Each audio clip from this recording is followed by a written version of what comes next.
నమస్కారం గురుగారు. నమస్కారం. గురుగారు, సింహరాశి వారికి వచ్చేసి అక్టోబర్ మాసంలోని వారి యొక్క గ్రహస్థితి ఏ విధంగా ఉంది, అలాగే వారికి అక్టోబర్ మాసంలోనే ఎటువంటి ఫలితాలు రాబోతున్నాయి అనే వాటన్నిటి గురించి అయితే మనకు ఒకసారి తెలియచేయండి గురువు. తప్పకుండా అమ్మ. ఓం శ్రీ గురుభ్యో నమః. అక్టోబర్ మాసంలో సింహరాశి వాళ్ళకి ఫలితాలు ఏ విధంగా ఉన్నాయో చూసే ముందు ఏ గ్రహాలు ఏ రాశుల్లో ఉన్నాయో ముందుగా తెలుసుకుందాం. వృషభ రాశిలో గురువు, మీనరాశిలో రాహు, కుంభరాశిలో శని, కన్యారాశిలో కేతు, కర్కాటకంలో కుజుడు. రవిగ్రహము కొన్ని రోజుల పాటు కన్యారాశిలోను అంటే కన్యా తులారాశుల్లో సంచారం, శుక్రగ్రహము తులా అలానే వృశ్చిక రాశిలో సంచారం, తులారాశిలో బుధుడు యొక్క సంచారం. ఇది ఈ గ్రహస్థితి. ఇక్కడ ఫలితాల విషయానికి మనం వస్తే సింహరాశి వాళ్ళకి ముఖ్యంగా కొన్ని గ్రహస్థితులు అనేవి కొన్ని అనుకూలంగా ఉన్నాయి. అంటే సింహం, కన్యా, తుల మొదటి 15 రోజుల పాటు తృతీయ స్థానంలో రవి ఉండటం వల్ల ఉద్యోగం రావటం, అలానే నూతన ఉద్యోగాల్లో చేరటం, ఉద్యోగంలో ప్రమోషన్లు, ఆర్థిక స్థితిగతులు కొంత మెరుగుపడతాయి. అంటే గతం కంటే కూడా కొద్దిగా మెరుగుదల అనేది వచ్చే అవకాశాలు ఎక్కువగా ఉంటాయి. అంటే మెరుగుదల వస్తుందనంటే వాళ్ళకి బాగున్నట్టే అర్థం కొంతవరకు కూడా. అందువల్ల రవిగ్రహం అనేది చాలా బాగుండటం వల్ల అనవసరమైన ఆలోచనలు తగ్గించుకొని ఉద్యోగ భద్రతగా ఉద్యోగాన్ని కాపాడుకునే స్థితికి వచ్చేస్తారు వాళ్ళు. అంటే సింహరాశి వాళ్ళకి సింహం, కన్యా, తుల అంటే అక్టోబరు 15 రోజుల తర్వాత అంటే 2 వారాల తర్వాత 3వ వారం 4వ వారం బాగుంటుంది. అంటే 2 వారాల కంటే కూడా 3-4 వారాలు చాలా బాగుంటాయి, యోగ్యంగా ఉంటాయని చెప్పుకోవచ్చు. మరి మిగతా విషయాలకు మనం ముందుగా వెళితే ఇక్కడ సింహం, కన్యా, తుల, వృశ్చికం 4వ స్థానంలో శుక్రుడు యొక్క సంచారం. 4వ స్థానంలో శుక్రుడు సంచారం ఎప్పుడు వస్తుంది? ఇప్పుడు రవిలాగానే అక్టోబర్లో 15 రోజుల తర్వాత అంటే చివరి 2 వారాలు రవి బాగుంటాడు, చివరి 2 వారాలు శుక్రుడు బాగుంటాడు. అంటే రవి శుక్రుడు బాగుంటారు. శుక్రుడు వల్ల ఏం జరుగుతుంది? అక్టోబర్ 15వ తారీఖు తర్వాత వాళ్ళకి వివాహాది శుభ కార్యక్రమాల్లో పాల్గొనటము, బంధుమిత్రులతో సంగీత సాహిత్య సభలకు వెళ్ళటం, భార్యా బిడ్డల మూలకంగా సుఖము సౌఖ్యము, అనుకూలంగా ప్రయాణాలు, శత్రు జయము, వ్యవహారాలు, సంఘంలో గౌరవం, శుభవార్తలు, ప్రియమైన మాటలు వినటం, నూతన వ్యక్తుల యొక్క పరిచయము జరుగుతూ ఉంటుంది. ఇది శుక్రగ్రహం వల్ల వివాహ సంబంధాలు కూడా కుదురుతాయి. శుభ కార్యక్రమాలు, ఉపనయన సంస్కారాల్లో, వ్రతాల్లో అలాంటి వాటిల్లో పాల్గొనే అవకాశం ఒకటి ఉంటుంది. అంటే రవి శుక్రుడు బాగున్నాడు ఇక్కడ. మొట్టమొదటి రోజుల్లో బాగలేదు కానీ తర్వాత రోజుల్లో బాగున్నట్టు అర్థం. దాని తర్వాత మిగతావి బుధుడు వల్ల తృతీయ స్థానంలో బుధుడు ఉన్నారు. సింహం, కన్యా, తుల. బుధుడు తృతీయంలో ఉంటే పెద్దగా అనుకూలించే వాతావరణం తక్కువ ఉంటుంది. శత్రు వృద్ధి, అలానే కొన్ని విషయాల్లో మోసపోవటం, నమ్మిన వారి వల్ల ధనం కొంచెం ఖర్చు కావటం, వృత్తి ఉద్యోగ వ్యాపారాల్లో చిన్న చిన్న ఆటంకాలు కలిగే అవకాశాలు ఉంటాయి.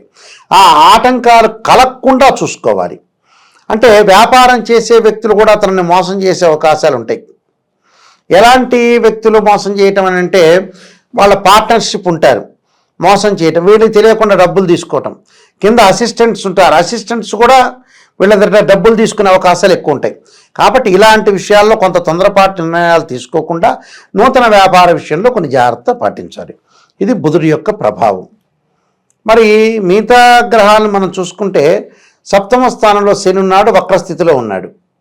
ధనలాభం కలుగుతుంది, ఆర్థిక పరంగా పుంజుకుంటారు, అన్ని విషయాల్లో ముందుకు వెళ్ళటం, లాభాల బాటలో ఉండటం, ఆర్థిక పరంగా లాభాలు కలగటం, ధనధాన్య సంతృప్తి, దాంతోపాటు కీర్తి ప్రతిష్టలు, గౌరవ మర్యాదలు, ధనలాభం కలగటం.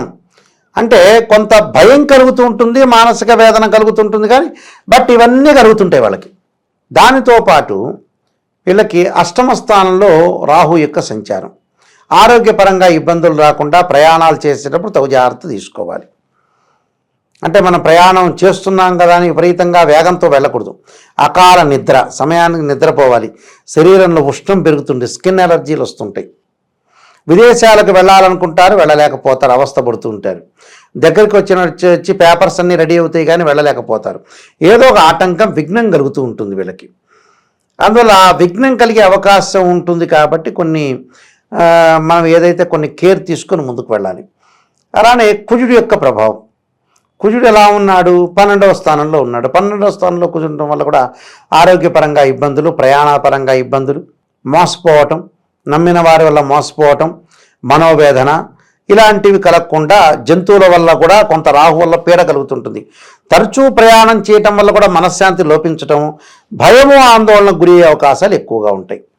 అంటే ఇలాంటి విషయాలు కొద్ది జాగ్రత్త ఉండాలి. ద్వితీయంలో కేతు వల్ల కీర్తి ప్రతిష్టలు, పుణ్యక్షేత్ర సందర్శన, సుఖశాంతులు, ఆనందం, శత్రుభీతి ఇలాంటివన్నీ కూడా కేతు వల్ల కలుగుతాయి. రాహు వల్ల ఏంటంటే నమ్మిన వారి వల్ల దగా పడుతూ ఉంటారు.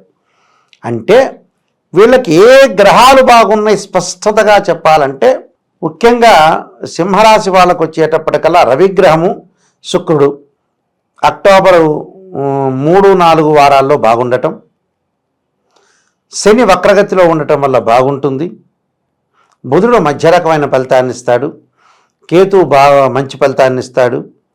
దాంతోపాటు వీళ్ళకి గురువు యొక్క బలాన్ని చూడాలి కదా, గురువు కూడా దశమ స్థానంలో ఉండటం వల్ల బాగుంటుంది, మంచి ఫలితాలు వస్తాయి. అంటే గురువు వల్ల కూడా కొంత లాభం కలుగుతుంది. ఉద్యోగరీత్యా, వృత్తిరీత్యా కూడా కొన్ని లాభాలు, రావాల్సిన బాకీలు వసూలు చేయటం, ఏదైతే మొండి బాకీలు ఉంటాయో ఇవన్నీ కూడా వాళ్ళు వసూలు చేస్తారు. అంటే వృత్తిపరంగా చిన్న చిన్న పొరపాట్లు జరిగినా ముందుకు వెళ్ళే అవకాశాలే బాగా ఎక్కువ ఉంటాయి.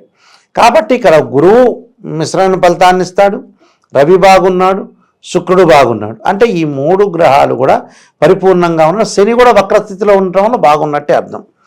ఏమీ ఇబ్బంది పడాల్సిన పని లేదు, ఏమీ ఆలోచన చేయాల్సిన పని లేదు. కొన్ని పరిహారాలు చేసుకొని ముందుకెళ్తే చాలు. మన పని మనం చేయాలి శక్తివంతంగా.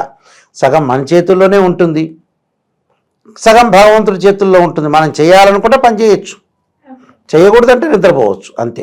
అందువల్ల కొన్ని పరిహారాలు చేసుకొని భగవంతుడి యొక్క ఆశీర్వచనం ఉంటే చాలు.